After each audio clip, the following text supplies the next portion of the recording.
ദേ ഈ കറി കൂട്ടിക്കഴിഞ്ഞാൽ അല്ലെങ്കിൽ ഇതിന്റെ രുചി അറിഞ്ഞു കഴിഞ്ഞാൽ ഇത് ഇറച്ചിക്കറിയല്ല എന്ന് ആരും പറയില്ല. ഇത് ഇറച്ചിക്കറിയുടെ അതേ രുചിയിൽ സോയാബീൻ കറിയാണ്. സോയാബീൻ നമുക്കെടുത്ത് ഒരു ബൗളിലേക്ക് ഇട്ട് കൊടുക്കാം. ഇത് വലിയ സോയാബീൻ അല്ല, ഇതൊരു ചെറുതാണ്. വലുതാണെങ്കിൽ നമുക്ക് അത് രണ്ടായിട്ടൊന്ന് മുറിച്ച് എടുക്കേണ്ടി വരും. ഇനി അതിലേക്ക് നല്ല ചൂടായ വെള്ളം ഒഴിച്ചു കൊടുക്കുക, നല്ല ചൂടുവെള്ളം.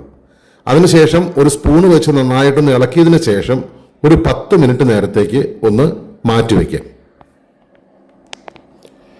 10 മിനിറ്റ് കഴിഞ്ഞ് കഴിയുമ്പോൾ നമുക്ക് ആ സോയാബീൻ എടുത്ത് നന്നായിട്ടൊന്ന് പിഴിഞ്ഞെടുക്കാം.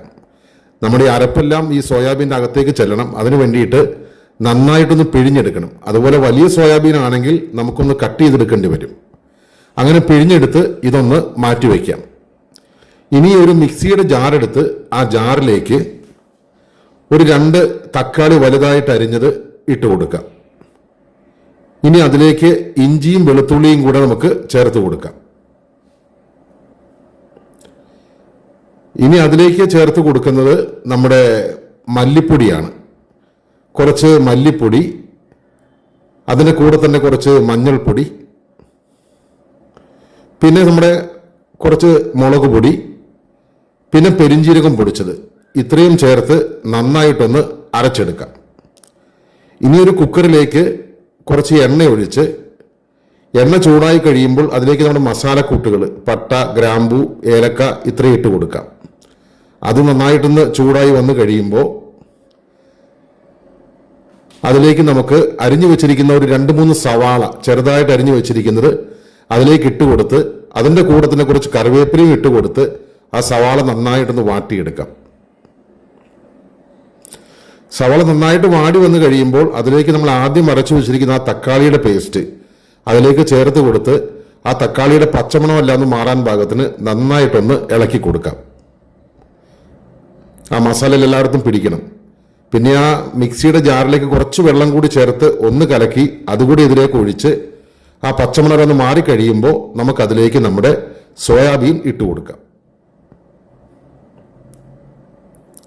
ഇനി സോയാബീൻ നന്നായിട്ട് അതിലേക്ക് ഇട്ടൊന്ന് വഴറ്റി കൊടുക്കുക. ഈ അരപ്പെല്ലാം എല്ലാത്തിലും പിടിക്കണം, നന്നായിട്ട് പിടിക്കണം. ദാ ഇപ്പോൾ കണ്ടോ, എല്ലായിടത്തും നന്നായിട്ട് അരപ്പെല്ലാം പിടിച്ചു. ആ സോയാബീൻ്റെ കളറെല്ലാം ഒന്ന് മാറി വന്നു. ഇനി ആ മിക്സിയുടെ ജാറിലേക്ക് കുറച്ച് വെള്ളം കൂടി ഒഴിച്ച് കുറച്ച് വെള്ളം അതിലേക്ക് ചേർത്ത് പാകത്തിന് ഉപ്പിട്ട് കൊടുക്കുക.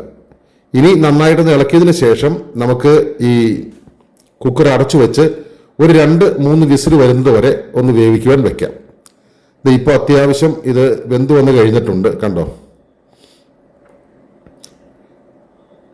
ഇനി അതിലേക്ക് കുറച്ച് ഗരം മസാല ചേർത്ത് കൊടുക്കാം.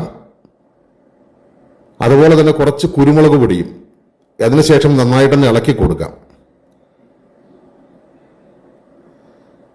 ഇപ്പോൾ സോയാബീൻ നന്നായിട്ട് വെന്ത് കഴിഞ്ഞിട്ടുണ്ട്. പിന്നെ അതിലേക്ക് 2 പച്ചമുളകും പിന്നെ കുറച്ച് മല്ലിയിലയും ഒരു ഷോയ്ക്ക് വേണ്ടിയിട്ട് നമുക്ക് ഇട്ട് കൊടുക്കാം. ഇപ്പോൾ ഏകദേശം നമ്മുടെ കറി റെഡി ആയിട്ടുണ്ട്. ഇനി ഇത് പുട്ടിൻ്റെ കൂടെയോ അപ്പത്തിൻ്റെ കൂടെയോ എല്ലാം നമുക്ക് കഴിക്കുവാൻ നല്ല അടിപൊളി രുചിയാണ്. ഇറച്ചിക്കറിയുടെ അതേ രുചിയാണ്. ഒന്നുണ്ടാക്കി നോക്കണം എല്ലാവരും. അഭിപ്രായം നിങ്ങൾ കമൻറ്റ് ബോക്സിൽ ഒന്ന് രേഖപ്പെടുത്തണം.